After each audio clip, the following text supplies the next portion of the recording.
Since 2016, the Catholic Care for Children Uganda, in collaboration with its regional counterparts, have successfully reunited over 1,400 children with their families, challenging the traditional resilience on constitutional care. This shift not only recognizes the importance of family bond, but also addresses the darker issues of abuse within institutions.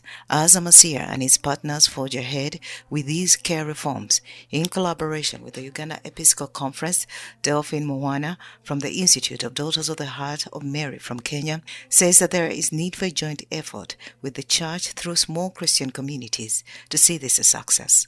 Let's go back to the families where these children are coming from, where these problems are arising, to see how as a church we can help our families to be able to take care of the children, and instead of just sitting and waiting to be brought in children from their families.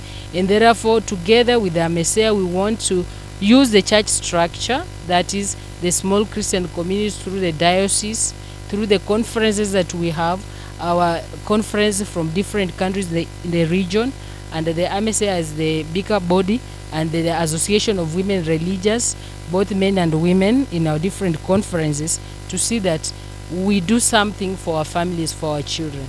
While sharing experiences on their journey towards response to childcare reforms, Sister Ephrasia Masika, the Director of Catholic Care for Children in Uganda, shared that the Association of Religious in Uganda has managed to reintegrate children into families and community-based care through proper preparation and needs assessment of the child, which may include socio-psycho support.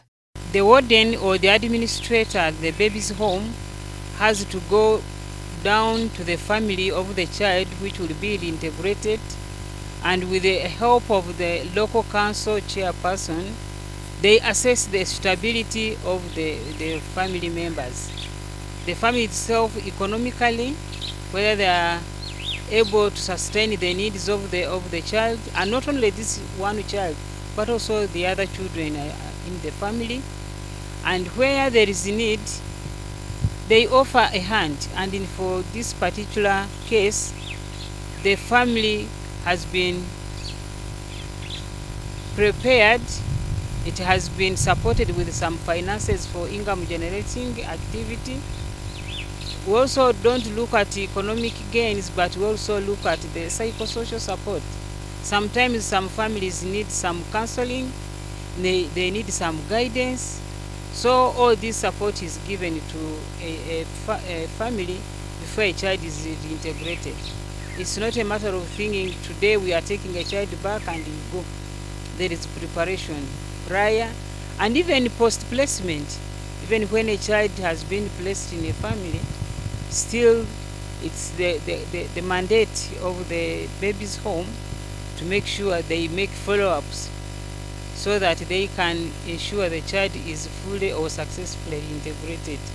According to her, the admission of a child into a children's home can only be done through government structure, as she takes us through the steps through which a child is admitted to a childcare institution.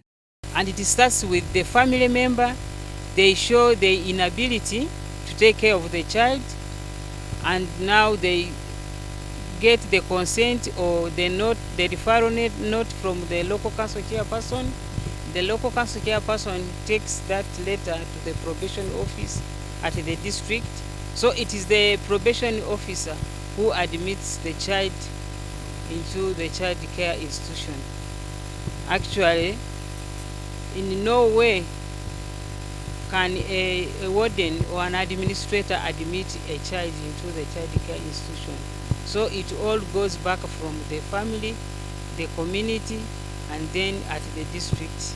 Children raised in institutional settings such as orphanages or other childcare institutions can face numerous challenges and developmental issues compared to those raised in family-based environments. Some of the main issues that can arise include lack of a stable nurturing environment that can lead to various behavior issues in children from institutions. This, as she says, the 4 pillars that are taught by the Catholic Church in regard to social issues. We chose St. Philomena Baby's Home for several reasons. One, this is a child care institution where the administrator and social worker have worked tirelessly in reintegrating children into family or community care. For instance, 3 years back, they had over 54 children, but as we talk, they have only 5. So it means they are doing well as far as reintegrating children into families. And so we felt that there would be a model to other child care institutions in learning how to take children back to families. Secondly, we chose St. Peter Clever Parish. This is a parish where small Christian community are thriving.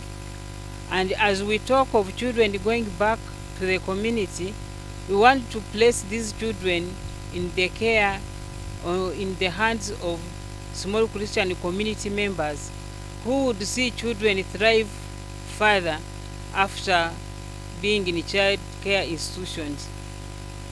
So St. Peter Clever is doing very well in this area of small Christian community, and we know when the children go back to families, their faith will be nurtured further through these small Christian communities.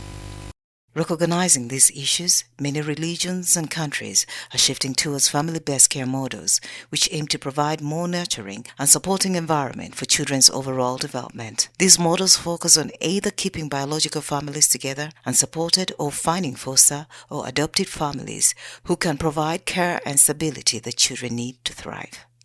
Nora Osende for UCTV News.